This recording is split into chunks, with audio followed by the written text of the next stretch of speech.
Before we get into the video, could everyone please subscribe to my Endless Diary Tales channel? Thank you so much. On the eve of my marriage to William, his archenemy died in a car accident. It was then that I realized the hidden and intense love William had for her. At the scene of the accident, he wept bitterly while holding her in his arms. To make up for the regret, he postponed our wedding and embarked on a global tour with her ashes. After coming to terms with the situation, he returned determined to marry me. It was only then that he discovered that the unattended body at the accident scene was me. When I returned from a business trip, I was involved in a car accident outside William's office. The midday sun shone on me, pale and cold. I hovered in the middle of the road, watching William kneel on the ground, crying uncontrollably. He held the face of the person in his arms, full of despair and devastation. I looked at Linda, bewildered. She was clean, gently wiped by William, cradled in his arms as if she were just sleeping peacefully. Meanwhile, I lay not far away, looking disheveled like a rag doll. As my white dress fluttered in the wind, revealing me in an undignified manner to the onlookers, my fiancé throughout it all never once noticed me beside him. Even though I wore the white dress he had given me and the engagement ring on my ring finger glinted brightly, he couldn't spare a glance for me. In his eyes there was only Linda, with no room for anyone else. As the medical staff reluctantly wrapped me in a white cloth and lifted me onto a stretcher, passing by William, he suddenly looked up. I hesitated. Had he recognized me? But in the next moment, he scooped up Linda and rushed past my stretcher, kneeling in front of the medical staff. "Doctor, please save her." In the public eye, William was seen as aloof and rarely showed emotions. Even in front of me, he always maintained a composed demeanor. Even when his emotions ran deep, he would only hoarsely whisper praises in my ear. But now for Linda, the person who had snatched numerous clients from him, he was shamelessly kneeling in front of everyone, weeping bitterly.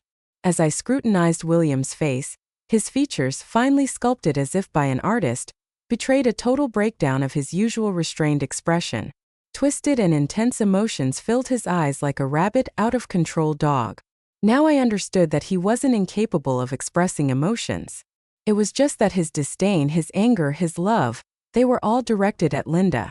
The love that had once permeated my very being was swiftly stripped away in an instant. Feeling a bit nauseous, I took a few steps back, not wanting to see his face anymore. Suddenly, a shattered cell phone screen caught my eye. It was a white phone with a cute teddy bear charm, Linda's. The screen was frozen on a chat interface with William. The last two messages were from William. "I am getting married," and Linda's response, "Wait for me." It hit me suddenly how I had died. I hadn't told William about returning from my business trip early. As soon as I landed, I went straight to his office, intending to surprise him. Memory of him leaning against the door frame before my departure, gently saying he couldn't bear to part with me and that we would get married when I returned, spurred me to quicken my pace. But downstairs I encountered Linda. Holding her phone, her tone gentle but with a barely perceptible scorn in her eyes, she said, "Take a good look, Emily. As long as I don't agree, your marriage won't happen. He may hate me, but he loves me more. I am the one he fights against in love." With that, she sized up my disheveled appearance and smirked.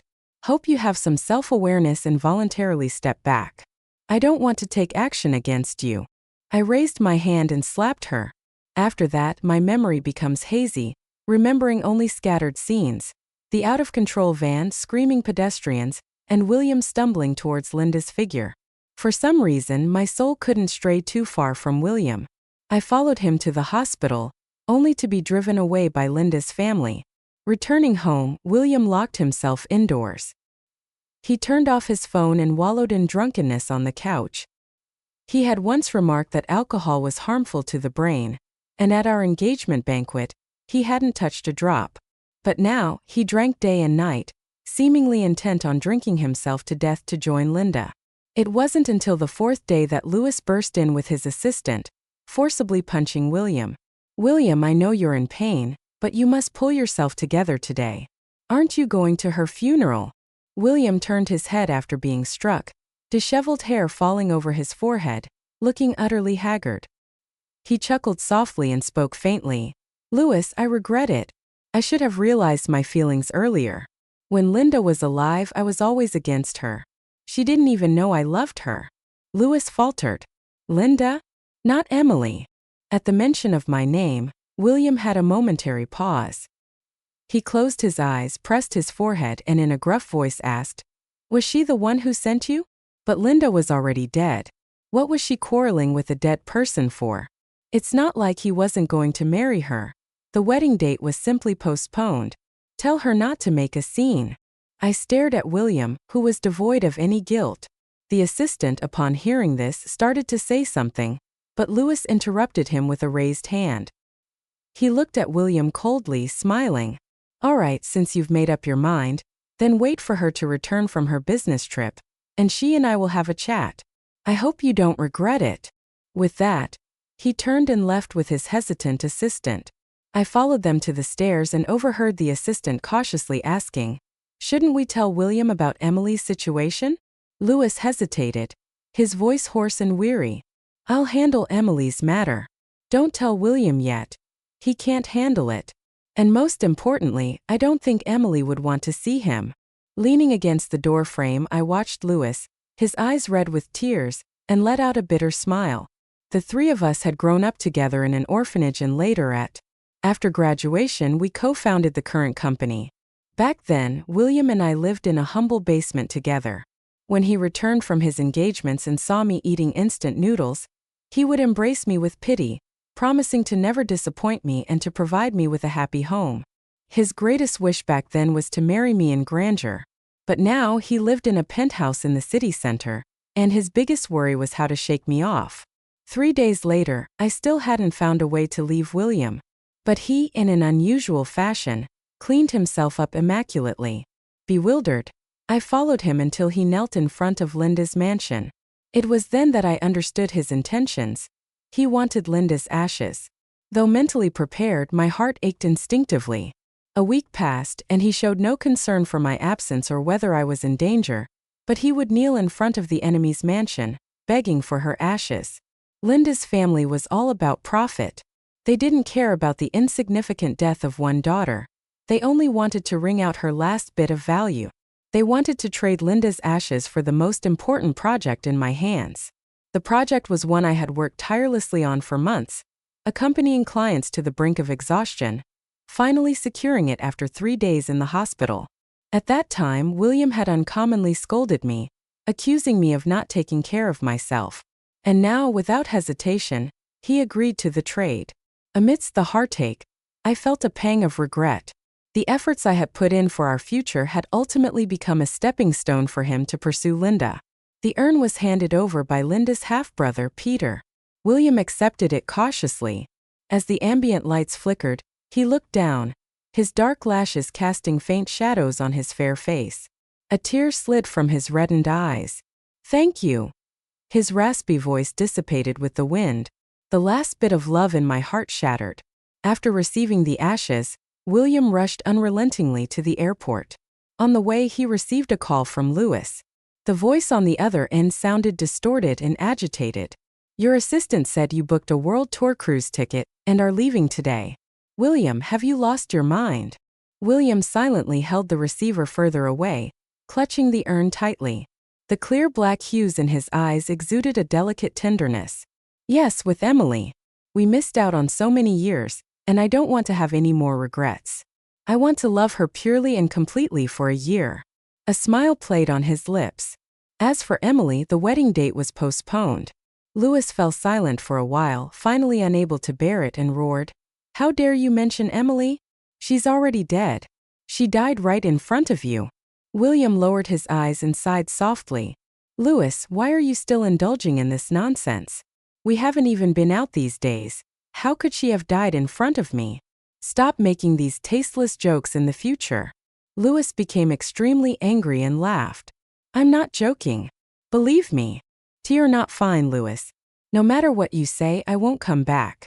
The company is in good hands with you and Emily. I trust you." His tone was calm yet firm. "A person only lives once. Let me indulge this once." With that, he hung up the phone decisively, took out the SIM card and forcefully snapped it in half. I gazed down at the darkened screen, unconsciously visualizing Lewis's furious face. His temperament has always been impatient. In our senior year of high school, I topped the year-end exam. The day after the results were announced, as soon as I entered the classroom, I found my desk filled with garbage. Before I could react, Lewis, in a fit of anger, threw his bag, grabbed the collar of the culprit, and dragged him out of the classroom. William silently handed me a cup of hot water, carefully cleaned my desk, and then went to find the teacher to check the surveillance footage. I didn't do anything, I just sat there once, twice, and again topped the grade. Looking back now, from childhood to adulthood, we have always maintained this division of roles. Lewis charging at the forefront, William providing strategy, and me guarding from the rear. The three of us are indispensable. And now Lewis has lost two companions at the same time. I am very worried about him. William, on the other hand, does not share this concern. After getting off the plane, he even took the time to get a beautiful urn for Linda. It was elaborately carved and adorned with jewels. The vibrant and flamboyant appearance resembled Linda. I remembered the scene when I first met Linda. We three went to a bar to celebrate Lewis's birthday. On the noisy and crowded dance floor, Linda, in a red dress stunningly beautiful, stood out. She staggered into William's arms, looked up at him. Perhaps the atmosphere was too provocative. She provocatively glanced at me, then turned William's head and kissed him. William was stunned. His pupils contracted. Suddenly, he pushed her away forcefully, took a few steps back. Where did this crazy woman come from? He frowned, looking at Linda, who had fallen on the broken glass, then turned and held my hand. He spoke with disgust in his tone and a cold expression, but I noticed a hint of crimson slowly creeping up his neck. That night, Linda's hand was cut and left a scar. Later, every time she attended a banquet, she would wear gloves. William probably regretted it. So now, as he clenched the carving knife, disregarding the scars on his fingers, he carefully inscribed her name on the urn. Beloved Linda. In just 4 words mixed with blood and tears accumulated with belated guilt and love. I stood on the balcony of the cruise ship, feeling the sea breeze. The sunlight filtered through the curtains, casting intermittent shadows on William's face. He lowered his head, gently wiping away the blood stains on the urn. As if on the day I arrived at the orphanage, he wiped away my tears and runny nose with his small hands, then awkwardly comforted me. Emily, don't be afraid. Big Brother will protect you forever. In fact, traveling around the world with William, apart from being nauseous, the experience was quite good. I have never been to such beautiful places before. He would plan ahead for a few days, then bring Linda's ashes and take serious photos of the scenery along the way, sometimes even explaining the history of the places they visited to her. When curious passers-by asked, he would proudly admit, "This is my wife." He casually gave them to a street artist in exchange for a painting of him and Linda embracing in a bar on his first stop of the journey. The trip went smoothly, but William would occasionally gaze into the distance, lost in thought. We had a difficult life in the past, with no time or money to go out and play. So we would just lie in our rented room, fantasizing about where we would go in the future. But as we became busier with more money, we had less and less time for leisure, he said. When we get married, we will go to Iceland for the northern lights on our honeymoon. And when we get older, we'll go to a peaceful place to retire. But I didn't wait for marriage, nor did I wait to grow old. The fact is, nothing lasts forever. Anyone can part ways at any time. One day, several months later, William passed by a bridal shop. Perhaps the wedding dresses in the window caught his eye as he stopped involuntarily. I walked over to take a look. The wedding dress was beautiful. The cascading skirt flowed down as if falling from the Milky Way in the mortal world, exuding a hazy, ethereal aura. It was very similar to the one William and I tried on together. William stood quietly in front of the window, with a glint of anticipation and nostalgia in his eyes. That night, he held his phone, looking at our old photos all night at the hotel window. From high school to college and now, in almost every picture I was looking attentively at the camera, and he was looking attentively at me.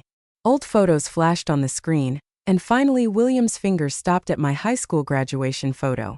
His gaze crossed time meeting 18-year-old me. The next moment, as if scalded, he suddenly put down his phone, nervously rubbing his ring finger. But there was nothing on it. He had long exchanged the engagement ring for a painting. Standing beside William, I looked at him coldly. What is he afraid of? Is he afraid of facing the me who used to look at him with adoration at 18? Or does he remember how much he loved me once, fearing he made the wrong choice? But it doesn't matter now. I didn't do anything wrong. I should reflect on my judgment and choices, not on my sincerity and love. Early the next morning, William, for the first time, left without bringing Linda's ashes. He rushed to the store and ordered a new pair of diamond rings. The rings were named New Beginning. The shop assistant smiled and asked, "Honeymoon with your wife?" William's lips curled up, his eyes filled with relief and hope. "No, it's a fresh start." That night, he buried Linda's ashes on a quiet island, spending the whole night talking to. "I have to go. Emily is waiting for me. I have let her down once, and I cannot afford to make another mistake. But I don't regret loving you. In this life we are destined to be apart, but in the next life let's be together properly." After burying Linda, William hastily booked a ticket back to his home country. When he got off the plane, he went straight to the company. Along the way, he appeared calm, but his face betrayed an unmistakable nervousness and anticipation. However, this anticipation faded away when he couldn't find Emily after searching every corner of the office. He impatiently pushed open Louis's office door. I peeked in and looked at Louis. After not seeing each other for a year, he had slimmed down, but his demeanor was much more composed.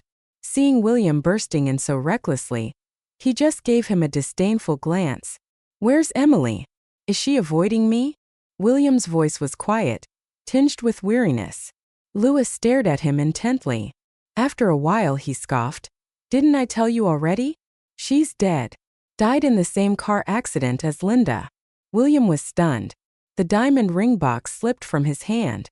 The afternoon sun was bright, reflecting from the falling diamonds, stinging the eyes. As if suddenly realizing something, he raised his head abruptly, his face turning as pale as paper. "What did you say?" He gritted his teeth, his voice sounding as if forced out from his throat. Louis, losing patience, bent down to retrieve several papers from the safe and viciously threw them at William.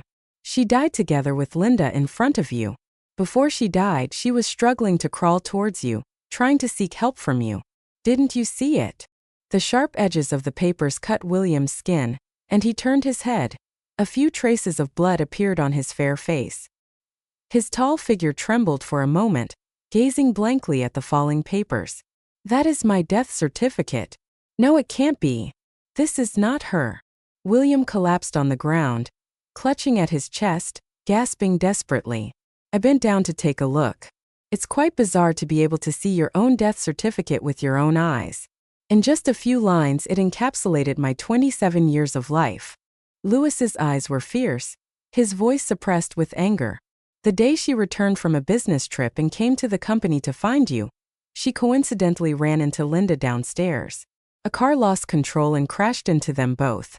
My sister, who we relied on for 20 years, died right in front of you. What were you doing at that time? You were holding your dead lover, crying and pleading with doctors to save her. I handled her affairs alone, and I was worried you wouldn't be able to handle it, so I didn't dare tell you.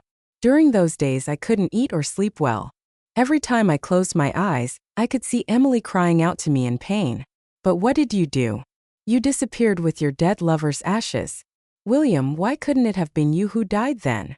I watched Louis, his eyes red with emotion, feeling a sharp pang in my heart. I couldn't let go of the most was him. Abandoned by his parents since childhood, he finally had a family to rely on, but now he was left all alone. William's dark pupils trembled slightly. In the next moment he started coughing violently, blood streaming from the corner of his lips, staining his white shirt. With a dazed expression, he reached out to touch the blood-stained proof of death. For 20 years he had written my name countless times. And now he seemed to be unfamiliar with those 3 words, stubbornly and unbelievably rubbing them repeatedly. The blood smudged, blossoming into a bright red rose on the paper. I watched William holding the death certificate, feeling a mix of bitterness and regret in my heart. I didn't feel sorry for him. I only pitied the me who had once tried so hard to live. A gust of wind squeezed through the narrow gap in the window, emitting a hoarse muffled wail. Louis impatiently stepped forward, grabbing his collar and glaring at him through gritted teeth. Who do you think you're disgusting with that appearance? Don't be pathetic in front of me. William gently pushed away his hand, rolled up his sleeves to wipe off the bloodstains from the corner of his lips, and calmly looked at Louis. Where are Emily's ashes? His voice was hoarse, his pitch-black eyes tinged with a sickly madness. She's still waiting for me to get married. I owe her a wedding. Let me see her. Louis stepped back 2 paces. Don't dream, William. Despair filled William's eyes as he closed them. After a long pause, he choked out, Louis, I am also her family. Please let me see her one last time. Louis coldly chuckled. Are you worthy? The last image Emily saw of you was holding another woman, wailing in agony. She didn't even have time to hate you. How could she possibly want to see you? William's face turned ashen. I really didn't want to see him, but I didn't really hate him much. We relied on each other for so many years. There was no love, but there was some affection. I just regret it. Regret all those days filled with joy wanting to be with him. Louis turned and opened the door, calling in an assistant. Don't let him in again. The assistant hesitated but still tried to help William up. William, however, was like a lifeless puppet, unwilling to move. He stood up helplessly, speaking in his usual respectful tone, but his words held no kindness. William, there's something you should know. Emily was supposed to be on a business trip for half a month before coming back.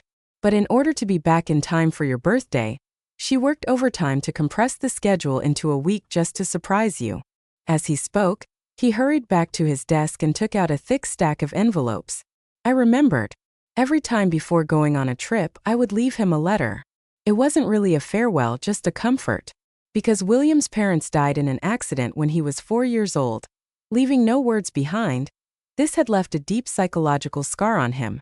When we were in the orphanage, he always feared that the people around him would suddenly disappear in the next moment. Once, when I went on a trip with the orphanage director, he tearfully held me and cried all night, worried that I wouldn't come back, afraid that I wouldn't want him anymore. He kept me awake all night with his crying, so I learned to comfort him the way my grandmother used to comfort me, soothing him in a soft voice. Don't cry, I won't leave you. It became a habit. For the next 20 years, every time he woke up from a nightmare, I would hold him in my arms, gently rubbing his head and assuring him that I was still here. William's hand trembled as he eagerly tore open the envelopes. I leaned in to see. I can't quite remember what was written in detail, but I do recall that the first line in each letter was, I won't forsake you. Hot tears fell drop by drop, blurring the words on the paper. William bowed his head, reading each word carefully. The rest was more like everyday reminders. Sometimes it was to remind him to take his medicine on time, sometimes it was to tell him not to forget to throw away the vegetables in the fridge, and sometimes it was a wish for a centaur at my funeral. The last letter was written before my last business trip. Back then we had just decided that we would get married when I returned. I never thought something like this would happen, so it wasn't a farewell I left. It was a yearning for the wedding. I wanted Louis to wear a wedding dress and scare William when he turned around. I wanted to swap the flower bouquet for a cat toy, and whoever caught it could have a little orange cat. After the wedding, I wanted to force William to wear a frog suit and dance with me. I had quite a few wishes, but they couldn't be fulfilled. Everything had been smooth and safe on the way back. Who could have imagined that something would happen right outside the company building? William pressed the letters close to his chest, crying out in agony like a dying beast. Emily! Emily! He sobbed, nearly losing his voice. Emily, come back. I was wrong, I was truly wrong. As if only now did he truly realize what he had lost. I knelt in front of him, earnestly admiring his anguished face just like before, gently patting his head. My hand passed through his hair, leaving no trace behind. I sadly withdrew my hand. Even though he couldn't hear me, I still wanted to say it. William, this time I won't take you. William passed out from crying and was taken to the hospital by Louis. Upon waking up, he seemed much calmer. He stared quietly at the ceiling, lost in his thoughts. After a while, he glanced at Louis standing beside him, then rolled off the bed. Louis didn't move, only staring coldly at him. It wasn't until William began climbing onto the windowsill that Louis hurriedly stopped him. "What are you doing?" Louis grabbed William's arm and forcefully threw him back on the ground.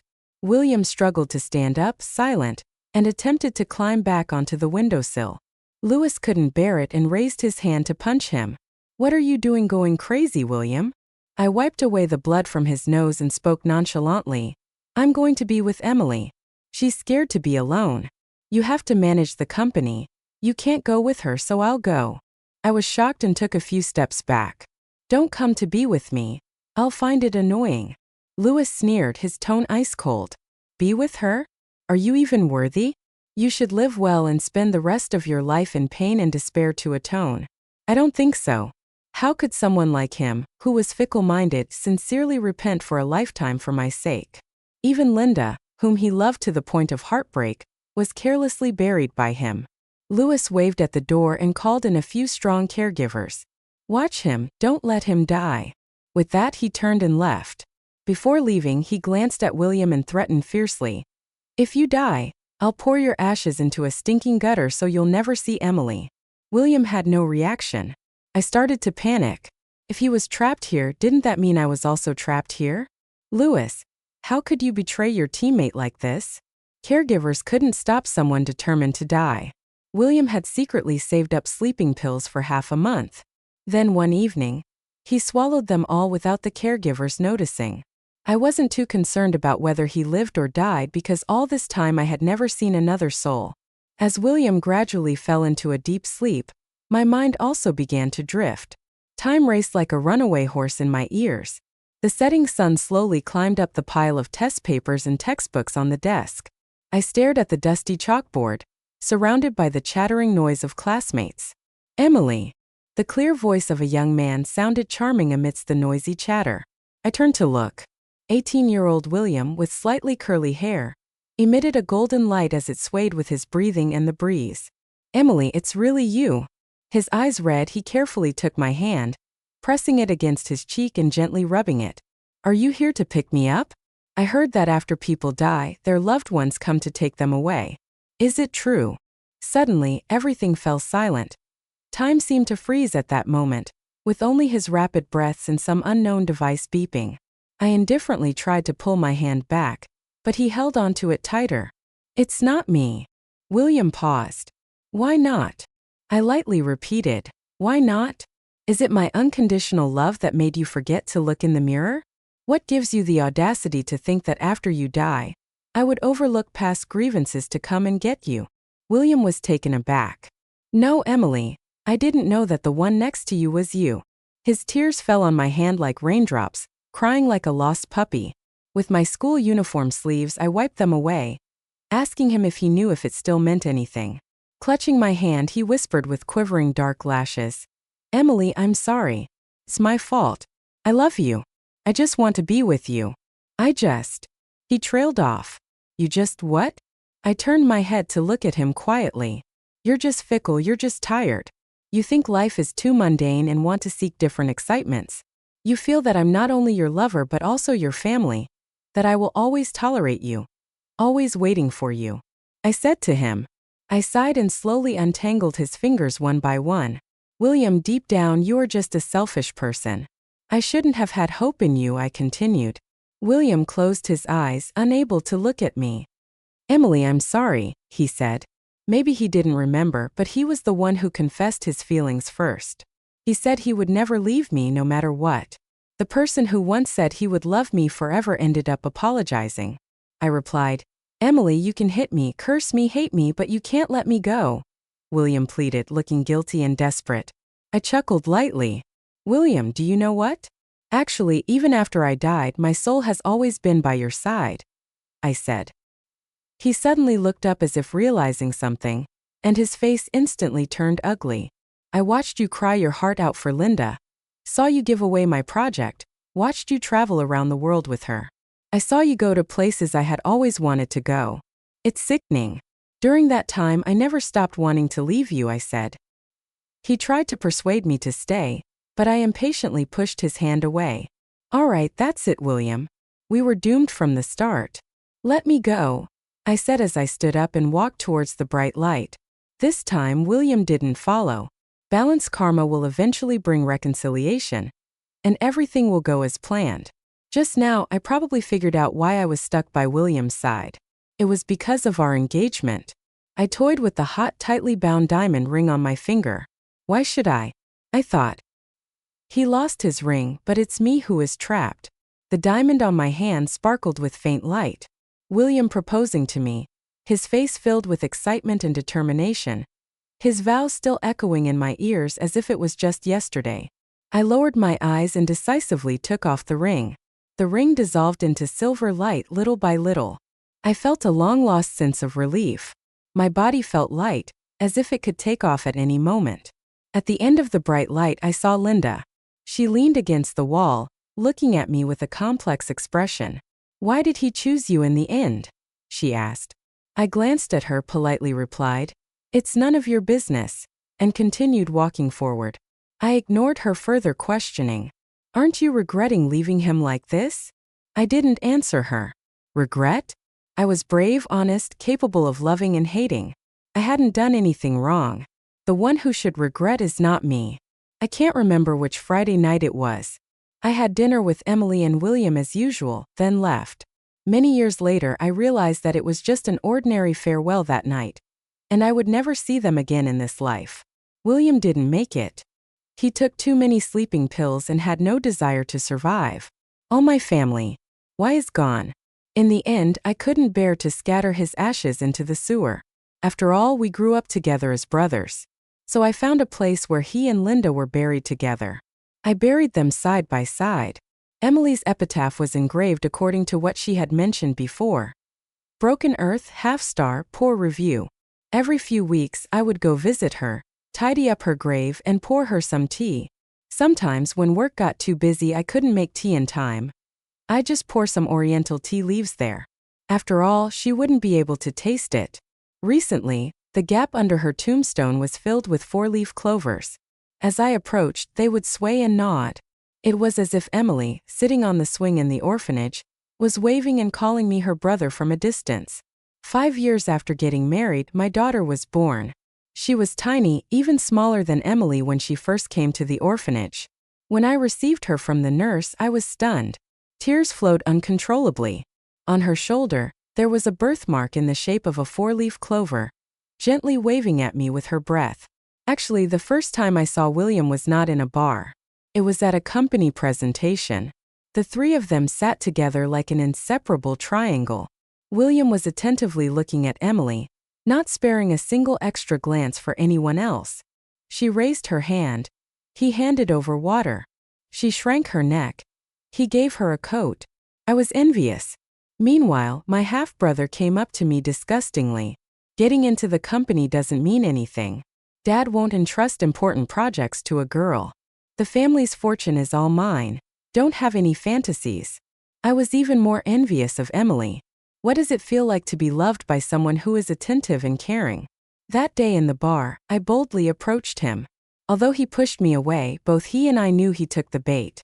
Emily's heartbroken expression was so beautiful to witness. After that, every time he saw me, he would glare at me. Seeing that cold and collected face expressing such a rich array of emotions because of me, I felt a sense of accomplishment. In the business world, we ruthlessly fought against each other. In our personal lives, we would exchange insults upon meeting. If things got heated, I would grab his hair and bite his lips. He wouldn't back down either. I thought I was the special one in his heart. Later, I found out I was completely wrong. That despicable Lewis buried William alongside me. I heard that a soul without attachment can reincarnate. In very rare cases, a soul without attachment might linger in this world due to certain ties. During that time, neither humans nor souls could see her. Emily must be in such a situation. Unable to reincarnate, I realize that I have attachments. My family doesn't love me. They see me as a resource to exchange for projects. The person I love doesn't love me back.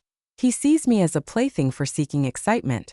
I wanted someone to love me, but that's impossible. William can't reincarnate either. He's even more ridiculous. Is that Emily can forgive him, which is even more impossible. So we remain like this, mutually detesting each other, never to be reborn.